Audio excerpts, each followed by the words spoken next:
Good morning friends. आप सभी को माँ सीटेड क्लासेस में स्वागत है। आप सभी कैसे हैं? मैं आशा करता हूँ आप सभी स्वस्थ और मस्त होंगे। तो फ्रेंड्स, आज का हम लोग का टॉपिक रहेगा पौधा। आज का टॉपिक हम लोग का पौधा रहेगा, जो सामने आप लोग को स्क्रीन पर दिख रहा होगा। पौधा के बारे में हम लोग चर्चा करेंगे कि पौधा क्या है। तो हम लोग इस सामने स्क्रीन पर दिख रहा होगा पौधे के विशेषताएं। ठीक है, तो पौधे के बारे में देखते हैं। पौधे को पानी देने से मुरझाई पत्तियां फिर हरी हो जाती है, क्योंकि उनमें प्रकाश संश्लेषण से भोजन बनता है। पौधा में जो भोजन बनता है किसके द्वारा बनता है? प्रकाश संश्लेषण के द्वारा होता है, जो सूरज की रोशनी से प्राप्त होती है। प्रकाश संश्लेषण कैसे प्राप्त होता है? सूरज के रोशनी से प्राप्त होता है। समझ गए? फिर आगे बढ़ते हैं। प्रकाश संश्लेषण क्रिया में कार्बन डाइऑक्साइड, जल, सूरज का प्रकाश एवं क्लोरोफिल की आवश्यकता होती है। ठीक है। पत्तियों में हरे रंग क्लोरोफिल के कारण होता है। पौधे ऑक्सीजन और कार्बन डाइऑक्साइड दोनों निष्कासन करते हैं। तो एक यहाँ क्वेश्चन उठता होगा आप लोग के दिमाग में कि क्लोरोफिल होता है क्या? क्लोरोफिल का मतलब क्या होता है? यहाँ दे रखा है पत्तियों में हरे रंग के कारण क्लोरोफिल होता है। ठीक है, तो समझें क्लोरोफिल क्या होता है। क्लोरोफिल को हम लोग पर्णहरित कहते हैं और हरित लवक भी कहते हैं। ठीक है, क्लोरोफिल को क्या कहते हैं? पर्णहरित या हरित लवक, इसको दोनों कहा जाता है क्लोरोफिल को। तो क्लोरोफिल एक प्रोटीन युक्त जटिल रासायनिक यौगिक है। क्या है क्लोरोफिल? प्रोटीन युक्त जटिल रासायनिक यौगिक है। जिसमें प्रोटीन न पाया जाए उसे प्रोटीन युक्त कहा जाता है। समझ गए? यह वर्णक पत्ते के हरे रंग के कारण होता है। कैसे होता है? पत्ते के हरे रंग के कारण होता है। यह जो क्रिया होती है प्रकाश संश्लेषण की मुख्य वर्णक है। किसके द्वारा होता है? प्रकाश संश्लेषण के द्वारा होता है। इसे फोटोसिंथेटिक पिगमेंट भी कहा जाता है। इसे क्या कहा जाता है? फोटोसिंथेटिक पिगमेंट भी कहा जाता है। समझ गए? यहाँ आप लोगों को स्क्रीन में दिख रहा होगा इसका पूरा प्रोसेस ऑफ फोटोसिंथेटिक के बारे में दिया हुआ है। आप लोग को हम समझा रहे हैं क्या क्या चीज़ है। देखिए आप लोग को स्क्रीन पर दिख रहा होगा कि यहाँ सूरज का रोशनी है। यहाँ सूरज का रोशनी है। सूरज की रोशनी के द्वारा वो अपना क्या कर रहा है? पौधा भोजन प्राप्त कर रहा है। किसके द्वारा प्राप्त कर रहा है? सूरज की रोशनी के द्वारा। आप देख रहे होंगे स्क्रीन पे, यहाँ पे क्या कर रहा है? सूरज की रोशनी के द्वारा पौधा अपना भोजन प्राप्त कर रहा है। फिर कार्बन डाइऑक्साइड। कार्बन डाइऑक्साइड क्या कर रहा है? कार्बन डाइऑक्साइड अपने आप में अवशोषित कर रहा है। जो पौधा क्या कर रहा है? कार्बन डाइऑक्साइड अपने आप में अवशोषित कर रहा है। फिर देखिए यहाँ पे ऑक्सीजन। ऑक्सीजन यहाँ दिख रहा होगा। ऑक्सीजन, ऑक्सीजन क्या कर रहा है? पौधा ये छोड़ रहा है। यानी कि पौधा ऑक्सीजन छोड़ता है तो हम लोग ऑक्सीजन लेते हैं। हम लोग क्या करते हैं? कार्बन डाइऑक्साइड को छोड़ते हैं। तो पौधा कार्बन डाइऑक्साइड और ऑक्सीजन दोनों छोड़ता है, मगर केवल कार्बन डाइऑक्साइड अपने आप में अवशोषित कर लेता है वो। यहाँ तक समझ गए हम लोग? फिर आगे बढ़ते हैं। फिर यहाँ दिया है प्लांट सेल। देखिए यहाँ प्लांट सेल दिया हुआ है। पादप कोशिका इसको हिंदी में बोला जाता है, प्लांट सेल को। तो पादप कोशिका आपको यहाँ सामने दिख रहा होगा, यही है प्लांट सेल, पादप कोशिका। समझ गए? फिर यहाँ दिया है क्लोरोप्लास्ट। ये चीज़ क्लोरोप्लास्ट है, सामने स्क्रीन में दिख रहा है। पत्ता पत्ता जैसा छोटा छोटा पत्ता दिख रहा है, ये क्या है? क्लोरोप्लास्ट है। समझ गए यहाँ तक?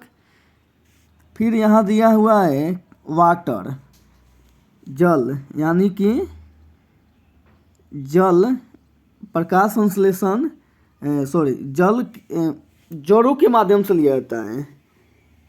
अगर जल पौधा जल ग्रहित करती है, संग्रहित करती है अपने आप अंदर, तो कैसे करती है? तो जल अपने जड़ों के माध्यम से संग्रहित करती है। यहाँ आप लोग स्क्रीन पर देख रहे होंगे, एक जड़ है,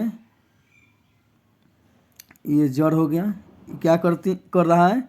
अपने आप जल जड़ों के माध्यम से संग्रहित कर रहा है। समझ गए यहाँ तक? फिर आगे यहाँ देखिए, ऑक्सीजन ये है, ये हाइड्रोजन हो गया, दोनों के मिल से कार्बन ऑक्साइड, कार्बन हाइड्रोजन हो गया। समझ गए? तो यही प्रोसेस ऑफ फोटोसिंथेटिक है। इसके बारे में हम लोग अच्छी तरह से एक एक शब्द पे समझ गए। ठीक है, फिर हम लोग आगे बढ़ते हैं।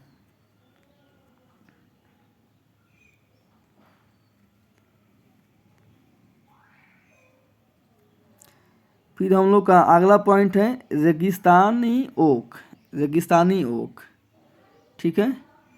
रेगिस्तानी ओक के बारे में हम लोग जानते हैं कि रेगिस्तानी ओक क्या है, कहाँ पाया जाता है रेगिस्तानी ओक। ठीक है, तो रेगिस्तानी ओक 10 फुट लंबा पौधा होता है। रेगिस्तानी ओक जो पौधा होता है उसका लंबाई कितना होता है? 10 फीट। 10 फीट इसका लंबाई होती है। ठीक है, जिसकी जड़ें 300 फुट गहरी और पत्तियाँ कम होती है। इसमें पत्तियाँ की संख्या बहुत कम होती है और 300 फीट गहरी इसकी जो जड़ होती हैं 300 फीट गहरी होती है। देखिए यहाँ आप लोग को जड़ दिखाई दे रहा होगा स्क्रीन के माध्यम से। ठीक है, ऑस्ट्रेलिया में रेगिस्तानी ओक पाया जाता है। ये कहाँ पाया जाता है? ऑस्ट्रेलिया में पाया जाता है। जिसके जड़ें उसके तने की 30 गुनी लंबाई होती है। इसकी जो जड़े की लंबाई कितना होता है? 30 गुना लंबाई होता है जड़। इसके तने में पानी इकट्ठा होता है। पानी कहाँ इकट्ठा होता है? इसके तने में। ऑस्ट्रेलिया के लोग क्या करते हैं कि इसके तने में पाइप डालकर अपना पानी पीने के लिए उपयोग करते हैं। समझ गए? फिर आगे बढ़ते हैं। फिर देखते हैं अगला पॉइंट है सूखे पत्तों से चित्र। तो सूखे पत्ते से चित्र जो है ये विष्णु चिचलाकर इंदौर मध्य प्रदेश के रहने वाले हैं, जो सूखे पत्तों से चित्र बनाते थे। कहाँ के रहने वाले हैं? विष्णु चिचलाकर मध्य प्रदेश के रहने वाले थे, जो सूखे पत्तों से चित्र बनाते थे। समझ गए? फिर आगे बढ़ते हैं। चित्र शैली। तो चित्र के बारे में हम लोग बात करते हैं। चित्र के बारे में बच्चों से बातचीत करें, उन्हें बताएं कि यह चित्र मध्य प्रदेश की गौंडी शैली में बना है। कहाँ बना है? मध्य प्रदेश की गौंडी शैली में बना है। यही चित्र है जो सामने आप लोगों को दिख रहा है, ये वाला चित्र मध्य प्रदेश के गौंडी शैली में बना हुआ है। ठीक है, फिर आप लोग इसको एक बार पढ़ लीजिएगा पूरा विस्तार से, जो दिख रहा है स्क्रीन पे। ये पेज भी पढ़ लीजिएगा लो आप लोग।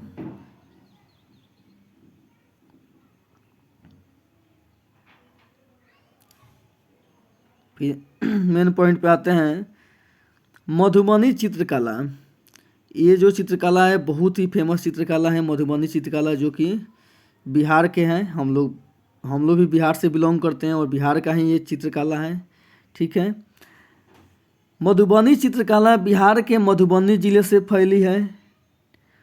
इसमें चावल के घोल में रंग नील हल्दी मिलाकर इंसान जानवर के पेड़ फूल पक्षी मछलियों और अन्य जंतु के साथ में रहकर चित्र बनाए जाते हैं।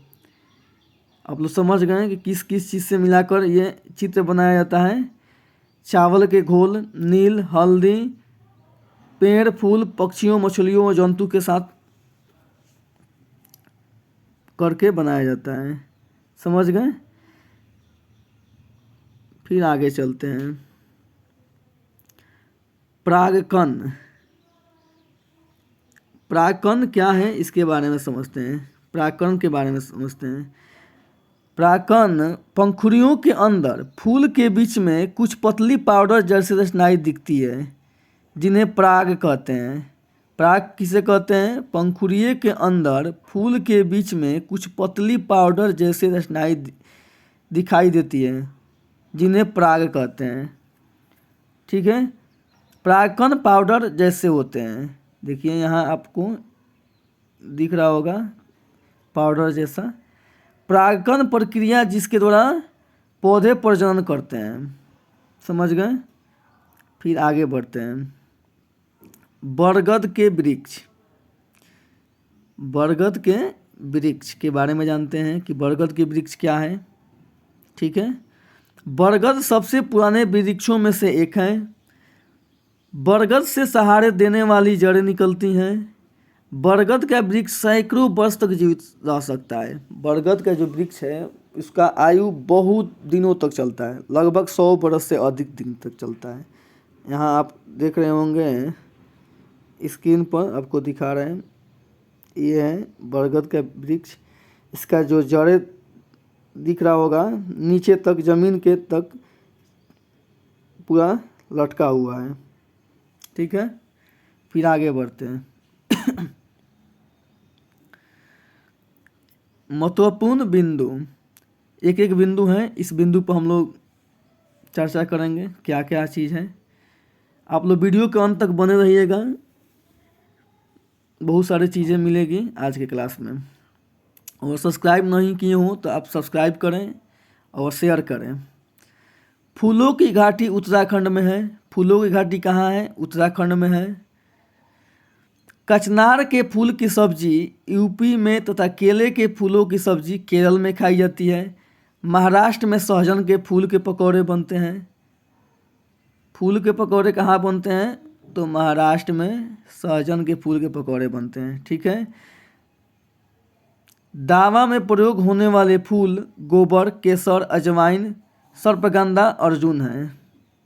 जो दावा में प्रयोग में लाए जाते हैं, कौन कौन सा फूल है प्रयोग होने वाले? फूल गुलाब, केसर, अजवाइन, सर्पगंधा, अर्जुन है। ठीक है, इत्र और केवड़ा चमेली और गुलाब से बनते हैं। समझ गए? उत्तर प्रदेश का कन्नौज जिला इत्र हेतु मशहूर है। कौन सा है? उत्तर प्रदेश का कन्नौज जिला इत्र से मशहूर है। इत्र के लिए कौन मशहूर है? उत्तर प्रदेश के कन्नौज। ठीक है, फिर आगे बढ़ते हैं। इत्र फूलों का शुद्ध अर्थ होता है, इत्र फूलों का शुद्ध अर्थ होता है यह आसावन विधि से बनाया जाता है। ठीक है, रात में खिलने वाले फूल सफ़ेद और सुगंधित होते हैं। रात में जो भी फूल खिलते हैं वो क्या होते हैं? सफ़ेद होते हैं और सुगंधित होते हैं। ठीक है, नीम, ककड़ और खेजड़ी वृक्ष में कीड़ा नहीं लगता है। कीड़ा किस में नहीं लगता है? नीम, कीकर और खिजड़ी वृक्ष में कीड़ा नहीं लगता है। ठीक है, फिर आगे बढ़ते हैं। गुलाब जल, ग्लिसरीन, नींबू रस के इस्तेमाल से सर्दी में त्वचा नहीं फटती है। अगर आपके शरीर में त्वचा फटती हो तो उसके लिए घरेलू नुस्खा है। गुलाब के जल ले लीजिए, ग्लिसरीन मिला दीजिए उसमें, फिर नींबू मिला दीजिए और तीनों को इस्तेमाल करके लगाइए, आपका त्वचा नहीं फटेगा। ठीक है, पीपल का पौधा मकान का दीवार पर उग जाता है। आप देखे होंगे कि आपके भी मकान, पुराने जब जो मकान हो जाते हैं, चाहे नए भी मकान में पीपल का पौधा उग जाता है। ठीक है, केरल को मसालों का राज कहा जाता है। मसालों का राज किसे कहा जाता है? मसाले का राज किसे कहा जाता है? केरल को कहा जाता है। केरल को मसाले का राज कौन सा है? केरल। ठीक है, फिर आगे बढ़ते हैं।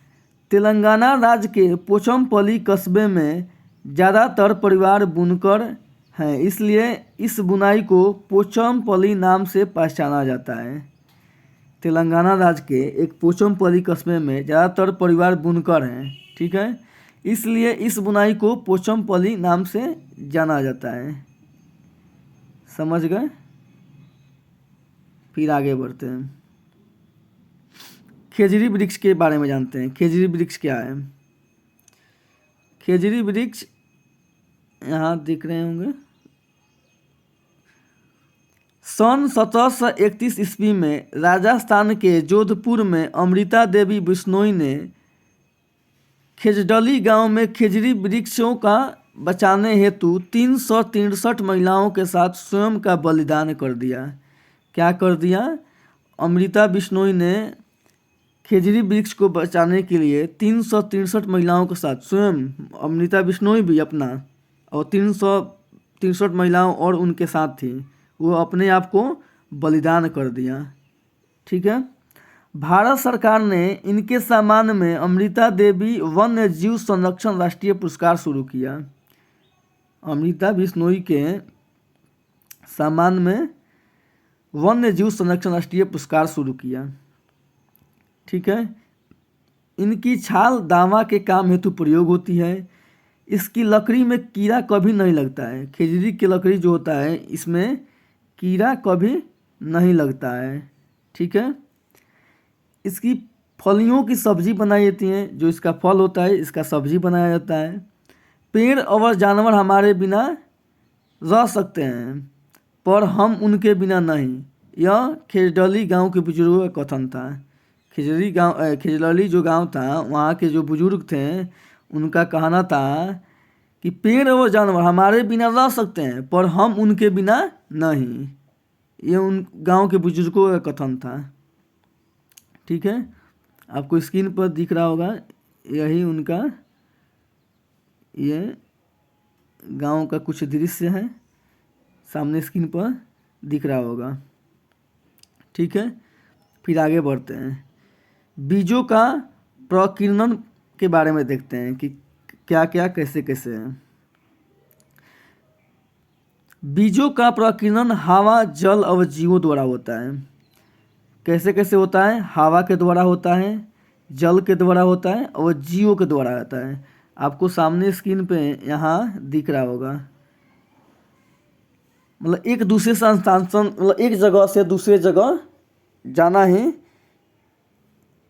स्थानांतरण कहा जाता है, मतलब कि जाता है। तो देख रहे हैं आप, हवा के द्वारा, फिर इसमें जल में नारियल तैर रहा है, फिर पक्षियों द्वारा, पक्षियों वृक्ष पर पौधा पर बैठी हुई है, इसके द्वारा एक जगह से दूसरे द्वारा चला जाता है। समझ गए? फिर आगे बढ़ते हैं, पॉइंट है कौन लाया, मतलब कौन सा सब्जी कौन से देश से कौन लाया है, इसके बारे में जानते हैं। ठीक है। तो सोयाबीन की फलियों पककर सूख जाती है, छीट कर बिखर जाती हैं। ठीक है। जो सोयाबीन की जो फलियां होती हैं पक कर सूख जाती हैं और छिटक कर बीज बिखर जाती हैं। यहाँ आपको स्क्रीन में दिख रहा होगा जो बिखर गया है यहाँ पे सामने। ठीक है। फिर पुर्तगाली लोग मिर्ची, अमरूद, मूंगफली, आलू, टमाटर, पुर्तगाली जो लोग थे अमरूद, मूंगफली, आलू, टमाटर दक्षिण अमेरिका से लाए थे। कहाँ से लाए थे? दक्षिण अमेरिका से लाए थे। यहाँ देख रहे हैं सामने स्क्रीन में, नाव के द्वारा, पहले तो समुद्री मार्गों के द्वारा ही तो सबसे पहले पुर्तगाली लोग आए हुए थे। तो इन्हीं लोग के द्वारा अमरूद आया था, मूंगफली आया था, आलू आया था, टमाटर आया था दक्षिण अमेरिका से जो लाए गए थे। ठीक है। फिर आगे बढ़ेंगे, भिंडी जो है अफ्रीका से, गोभी और मटर यूरोप से भारत लाया गया था। भिंडी कहाँ से आया था? अफ्रीका से आया था, और गोभी और मटर यूरोप से भारत लाया गया था। ठीक है, समझ गए? यहाँ देखिए स्क्रीन पे, ये भिंडी है, गोभी है और मटर भी है।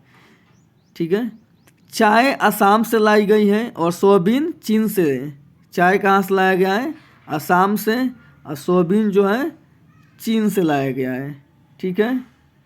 आगे बढ़ते हैं, बैगन, मूली, सेम, करेला, पालक, मेथी, आम, संतरा, बेर और केला जो भारतीय हैं, जो भारत में पाया जाता है पहले से ही। ठीक है। ये कहाँ पाया जाता है? भारत में पाया जाता है। बैगन है, मूली है, सेम है, करेला है, पालक है, मेथी है, आम है, संतरा है, बैर है और केला है, जो भारतीय हैं। आपको सामने स्क्रीन पर दिख रहा होगा। ठीक है, अब आज का लास्ट टॉपिक है प्याज की फसल। प्याज की फसल कैसे होता है, कैसे कैसे उसकी क्या होती है, सब विधि उसके बारे में जानेंगे प्याज के फसल में। ठीक है, इसके बारे में देखते हैं। मैं हूँ बसवा, मैं कर्नाटक के बेलवनिका गांव में रहता हूँ। मेरे अप्पा किसान हैं। जुलाई का महीना है। हर बार की तरह इस बार भी अप्पा प्याज की फसल उगाने की तैयारी में हैं। ठीक है, देखिए स्क्रीन पर, सब स्क्रीन पर देखते जाइएगा कैसे कैसे कैसे कैसे माध्यम से दिया हुआ है, इसके बारे में पढ़ते जाएंगे एक सिरे से। बासवा के इलाके में तो खूंटी से खेत की मिट्टी को नरम करते हैं। कैसे नरम करते हैं?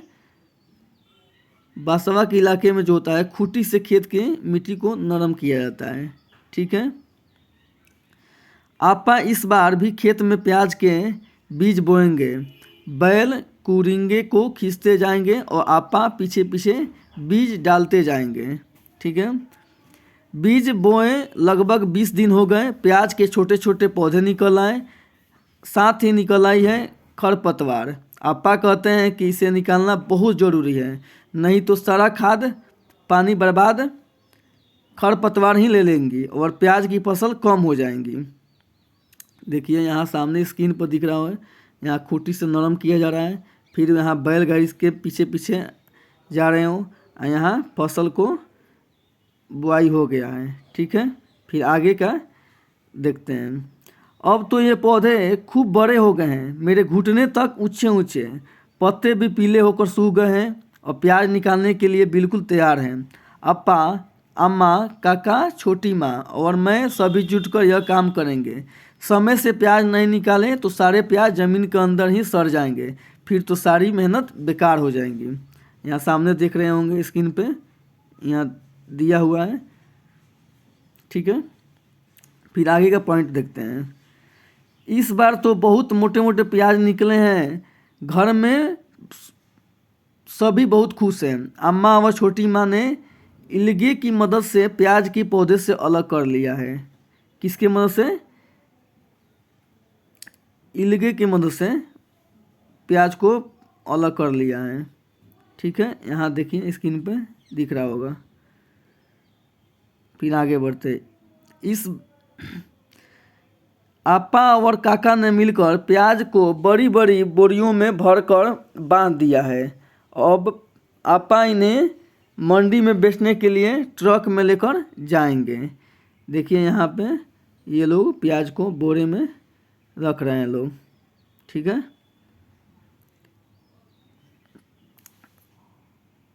अब एक पॉइंट बचा हुआ है। उत्तर प्रदेश, बिहार, मध्य प्रदेश में मकर संक्रांति या तिल संक्रांति, असम में बिहू, केरल में ओणम, तमिलनाडु में पोंगल, पंजाब में लोहड़ी, झारखंड में सरहुल, गुजरात में पतंग का पर्व भी सभी खेती और फसलों से जुड़े त्यौहार हैं।